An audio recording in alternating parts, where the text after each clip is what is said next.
Day one for the new Transport Secretary started with a barrage of questions about how he plans to improve the appalling state of London's road and rail network.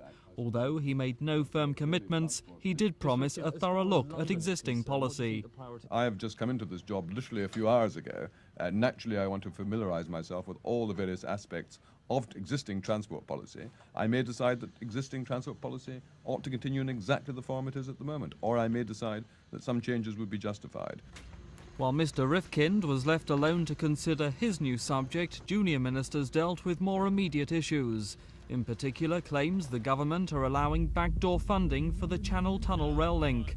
They've always insisted no public money would be available. BR are finding it difficult to raise the £2.5 billion cost. But now the government seem prepared to loan BR some of the money because they say commuter trains will also use the new line.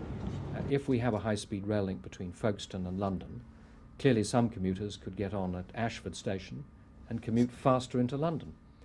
And the law would permit British Rail, with appropriate government support, to finance that portion of the total investment project that improved commuter services by way of a capital contribution.